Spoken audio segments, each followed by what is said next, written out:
In a silent voice, a young girl is bullied for being deaf, leaving everyone involved traumatized.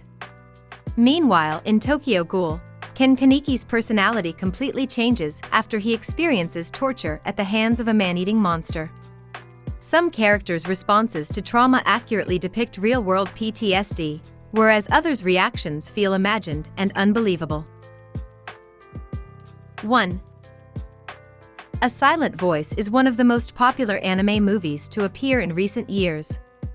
The story focuses on Shuko Nishimiya, a deaf girl, and Shuya Ishida, a classmate who once bullied her, and who is trying to make amends. Interestingly, although Shuya is the bully and Shuko the victim, both are traumatized by the experience. Shuko's self-esteem takes a serious hit after she is mocked for her disability, yet Shuya is repulsed by his own behavior, and wants desperately to make up for it. Both characters are emotionally shaken to the point of attempting suicide, and they can only find reprieve through exploring their shared connection. 2. Nothing about Lucy's life in Elfenlied is happy nor pleasant. Because Lucy is a Diclonius, she has horns on her head. This made her a target of extreme bullying and discrimination all throughout her childhood. She also had no parents and lived in the orphanage where the other kids and staff would ostracize her. The point of no return is when Lucy witnesses the orphanage bullies kill her beloved dog. She snaps and instantly kills them with her telekinesis. She then harbors a deep hatred for humans and starts killing countless people in cold blood. And to make matters worse, she is captured and experimented on by the government in a Diclonius research institute. It's no wonder why Lucy became as evil and sadistic as she is. 3. At first glance, Gintoki Sakata of Gintama is a lazy good-for-nothing who scrapes together a living doing legally questionable odd jobs. That's not totally untrue, but there's more to the character than meets the eye. Gintoki begins life as an orphan who is forced to loot corpses for food. He is taken in by a school that teaches children how to become samurai, and soon finds himself fighting in the Jui War, so that he can rescue his missing teacher. Nearly everyone in his battalion is killed in combat, and Gintoki is one of the few survivors. After the war, Gintoki leads a normal life, wherein he rarely discusses his combat experiences. To hide his trauma, he's bitter, sarcastic, and shows little regard for his own life, but in reality he's haunted by his inability to save his comrades. 4. Demonslayer, Kimetsu no Yaiba starts off its first episode with a shocking and tragic event for the main protagonists. After Tanjiro comes back from the village, he finds his entire family brutally murdered by a demon. The only survivor is his sister, Nezuko. But her life wasn't exactly spared. Instead, she has turned into a flesh-eating demon. Not only did she have to experience her whole family being killed, but her life will never be the same as a demon. 5. Just about everyone in Attack on Titan is traumatized to some degree, but Eren Yeager is arguably the most vocal about his issues. After being confined in a small, crowded town, so as to avoid being eaten by giant, humanoid monsters called Titans, Eren is fed up with his life and ready to fight for his freedom. That desire increases exponentially when his town is attacked, his home destroyed, and his mother is eaten in front of his eyes. After escaping as a refugee, Eren joins the Survey Corps to help destroy the Titans. Even after he gains power, Eren still has nightmares and flashbacks related to his skirmishes with the monsters, and his rage increases exponentially with each new battle. 6.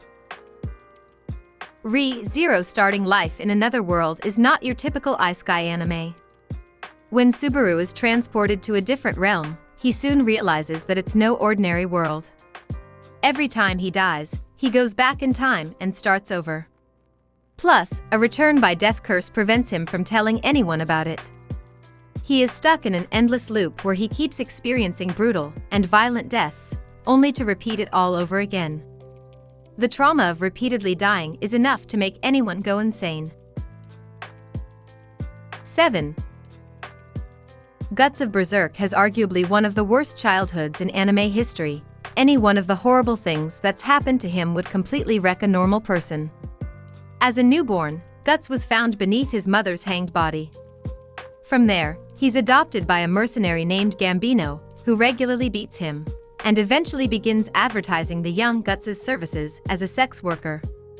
Later, Guts survives a terrifying supernatural event called the Eclipse that leaves him severely injured and branded with a mark that attracts dangerous supernatural forces.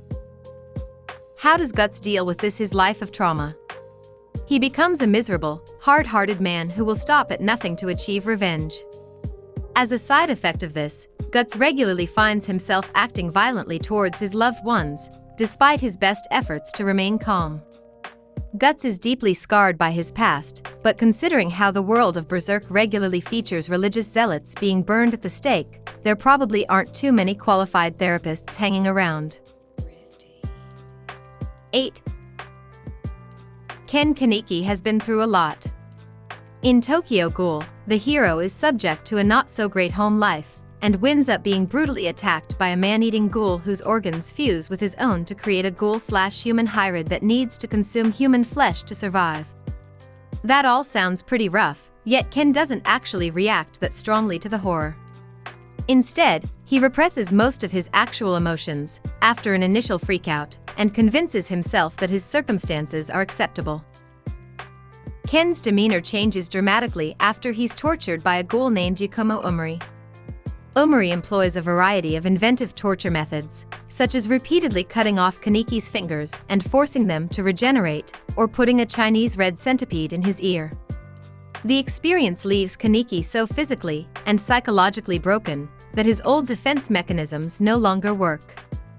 As a result, his personality hardens dramatically, and he becomes capable of hurting others for his own personal benefit.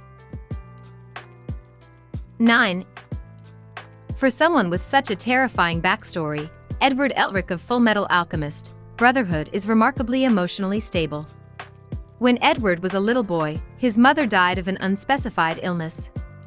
Desperate with grief, he begins studying alchemy and attempts to raise his mother from the dead. Unfortunately, rather than reviving his late mother, Edward only succeeds in creating an undead monster. Additionally, the gamble costs him 2 of his limbs and destroys his brother Alphonse's body completely. After recovering from the terrifying event, Edward and Alphonse make it their mission to restore their bodies. They work tirelessly to achieve this goal, but end up embroiled in far greater issues. After experiencing great trauma, Edward develops a noble desire to protect others from suffering.